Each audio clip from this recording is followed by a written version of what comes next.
जुगाड़ू बहू का ईंटों का कूलर। अरे आज तो गर्मी ने बुरा हाल करके रख दिया संगीता बहू। ओ संगीता बहू, जरा हम सब के लिए गिलास मटके का ठंडा पानी लेकर आना। लाई बाबूजी। चूल्हे पर खाना बना रही संगीता उठती है और मटके से ठंडा पानी निकालने लगती है कि तभी ये क्या, कल शाम को मटके में पानी भर के रखा था, लेकिन ये तो बिल्कुल भी ठंडा नहीं हुआ, बल्कि गर्मी की वजह से मटके का पानी भी गर्म हो गया है। जिसके बाद संगीता को उस गर्म पानी को ही ले जाकर अपने सास ससुर और पति को देना पड़ता है। जैसे ही वो लोग उस पानी को पीते हैं, अरे बहू, तुझे मटके का ठंडा पानी लाने के लिए कहा था, ना कि गर्म पानी। ये गर्मी का कहर और ईंट की भट्टी के काम करके हम गर्मी से कम जूझ रहे हैं, जो तू हमें ये पानी पिला रही है। क्या करूं माँ जी, मैं तो मटके में पानी ठंडा होने के लिए ही रख कर आई थी, लेकिन सारा का सारा पानी गर्मी की वजह से गर्म हो गया। ये गर्मी ना हो गई हम गरीबों के लिए तो आजाब हो गया। न जाने ये गर्मी का मौसम आता ही क्यों है।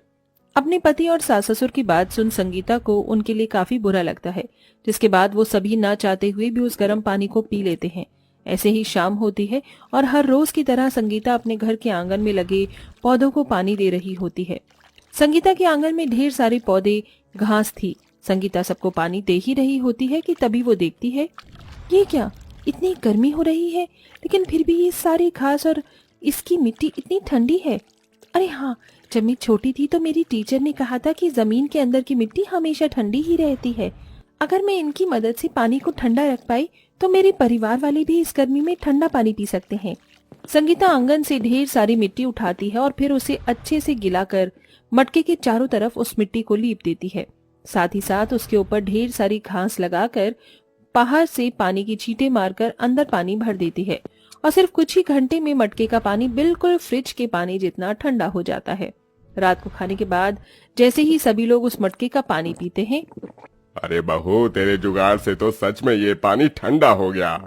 अपने परिवार वालों को इतना खुश देख संगीता भी बहुत खुश होती है और ऐसे ही कुछ दिन गुजर जाते हैं।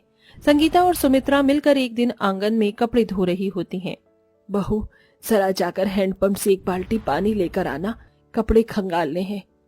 संगीता जैसे ही हैंडपंप चलाकर पानी भरने लगती है तो उस हैंडपंप में से ठंडे पानी की जगह गर्म पानी निकलने लगता है, जिसे देख गर्मी की वजह से हैंडपंप से भी गर्म पानी आ रहा है।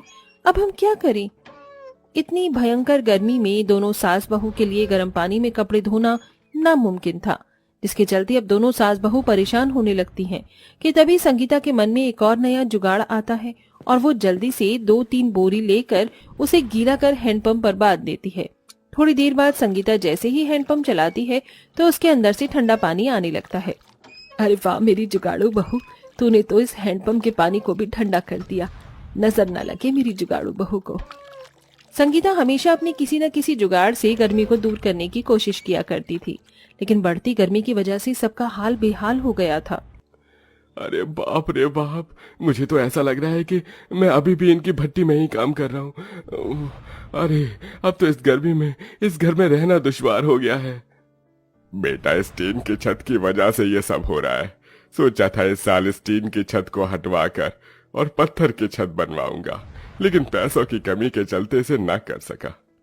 टीन की छत होने की वजह से गर्मी में टीन बहुत जल्दी गर्म हो जाया करती थी, जिससे संगीता का पूरा घर ईंट की भट्टी की तरह गर्म हो जाता था। संगीता, अब तो तुझे अपने जुगाड़ से इस गर्म छत को ठंडा करने के बारे में सोचना ही होगा, वरना इस गर्म छत के नीचे तो हम लोग और ज्यादा दिन तक रह नहीं सकते।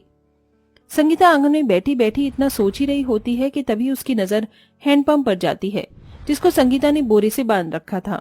ये देख संगीता के मन में एक और नया जुगाड़ आता है और वो एक एक कर बोरियों को गीला करके अपनी टीन की छत पर रख देती है और उसके ऊपर ढेर सारी मिट्टी डाल देती है, जिससे अब गर्मी की वजह से उन लोगों की टीन की छत गर्म नहीं होती थी।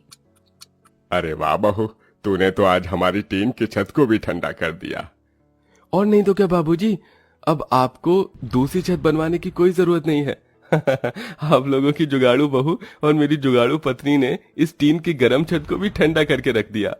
संगीता अपने जुगाड़ से कभी बोरे गीले कर घर की खिड़कियां और दरवाजे पर टांग देती थी, जिससे घर के अंदर गर्म हवा नहीं आती। वहीं कभी सबकी सोने की चटाइयों के नीचे गीली मिट्टी रख देती, जिससे सबको ठंडक मिलती। लेकिन इतने जुगाड़ करने के बाद भी पूरा परिवार मच्छरों से काफी ज्यादा परेशान था। इन मच्छरों ने गर्मी में काट काट कर सारा खून पी ही लिया है। न जाने अब इन मच्छरों से गर्मी में कब राहत मिलेगी। आय हाय, इन मच्छरों से तो राहत ये सिर्फ कूलर ही दिलवा सकता है। आय हाय, बिना कूलर के तो ये मच्छर एक दिन हमारा सारा खून पीकर हमें मार ही डालेंगे। गर्मी में बिना पंखे कूलर के गुजारा करना संगीता के लिए भी अब काफी ज्यादा मुश्किल हो चुका था। रोज रोज अपने परिवार को ऐसा परेशान होता देख अब संगीता एक बहुत बड़ा फैसला लेती है। अगर आप और बाबूजी इस उम्र में पवन जी के साथ ईंट की भट्टी में काम करके घर का गुजारा चला सकते हैं तो मैं काम क्यों नहीं कर सकती। बहू, ईंट की भट्टी में काम करना आसान नहीं है। तुझे पता है वहां कितनी गर्मी होती है। मैं ईंट की भट्टी में काम करके जल्द से जल्द पैसे जोड़ना चाहती हूँ ताकि मैं सबके लिए कूलर ला सकूं। इसलिए आप लोग प्लीज मुझे काम करने दीजिए। संगीता के बार बार जिद करने की वजह से सभी लोग उसे काम करने की इजाजत दे देते हैं, जिसके बाद अब संगीता भी अपने सास ससुर पति के साथ ईंट की भट्टी में जाकर काम करती है। ईंट की भट्टी की गर्मी की वजह से कभी संगीता का हाथ जल जाता तो कभी उसके हाथ पैरों पर छाले पड़ जाते हैं, लेकिन संगीता मेहनत करना नहीं छोड़ती।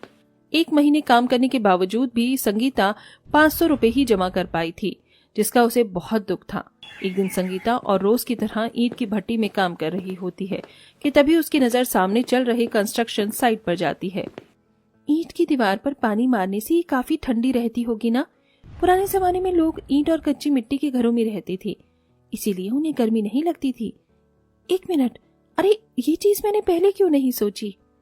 संगीता के मन में ईंट की दीवार को देखकर जुगाड़ आता है, जिसके बारे में वो सबको बताती है।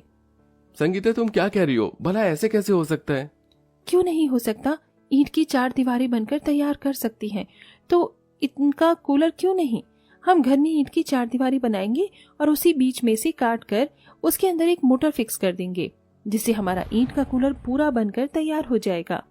बहू जो कह रही है वो होगा या नहीं ये तो मुझे नहीं पता, लेकिन हम कोशिश तो जरूर करेंगे। क्या पता बहू की इस जुगाड़ और हमारी कोशिश से हमें गर्मी से छुटकारा मिल जाए। सुमित्रा और संगीता की बात सुन पवन और रघु इस बात के लिए मान जाते हैं, जिसके बाद अब संगीता सबके साथ मिलकर ईंट की मदद से कूलर के आकार का ढांचा तैयार करती है और उसके अंदर मोटर लगाकर उसके चारों तरफ गीली मिट्टी और घास एक कपड़े की मदद से बांध देती है और उस पर पानी छिड़क देती है, जिससे जैसे ही अब वो लोग प्लग लगाकर बटन चालू करते हैं तो उस ईंट के कूलर के अंदर से बिल्कुल ठंडी ठंडी हवा आती है। बहू, इस ईंट के कूलर के अंदर से तो बिल्कुल असली कूलर की ठंडी ठंडी हवा आ रही है। हाँ माँ जी, और हमें तो इसके अंदर पानी भरने की भी जरूरत नहीं है। हम बस इसकी दीवारों को गीला कर देंगे और ये ठंडी हवा देंगी। आज तो सच में मेरी जुगाड़ू बहू ने कमाल कर दिया। मेरी तो भगवान से यही प्रार्थना है कि हर जन्म में मुझे तेरी जैसी जुगाड़ू बहू मिले। संगीता के ससुराल वाले उसके इस जुगाड़पंती के लिए काफी ज्यादा तारीफ करते हैं। इसी के साथ अब जब भी कोई संगीता के घर पर आता तो उसका बना हुआ जुगाड़ का ईंट का कूलर देखकर हैरान रह जाता। संगीता बहू, तेरा ईंट का कूलर तो सच में काफी ज्यादा बढ़िया है। हम लोग भी तुम्हारी तरह ही गरीब परिवार से हैं। अगर तुम हमारे लिए भी ऐसे ही ईंट का कूलर बनाओगी तो ज्यादा नहीं, लेकिन मैं तुम्हें थोड़े पैसे तो दे ही दूंगी। क्या तुम मेरे परिवार के लिए भी ईंट का कूलर बनाओगी? हाँ काकी, क्यों नहीं, मैं जरूर बनाऊंगी आपके परिवार के लिए अपनी जुगाड़ से ईंट का कूलर। आस पड़ोस में रह रहे लोगों को जैसे ही संगीता के जुगाड़ से बनाए हुए ईंट के कूलर के बारे में पता चलता है तो वो भी संगीता से अपने घर में ईंट का कूलर बनवा देते हैं, जिससे उन्हें गर्मी से राहत मिलती है। वहीं संगीता की भी अच्छी खासी कमाई हो जाती है और ऐसे ही अपने जुगाड़पन से संगीता अपने ससुराल वालों के साथ हंसी खुशी रहती है।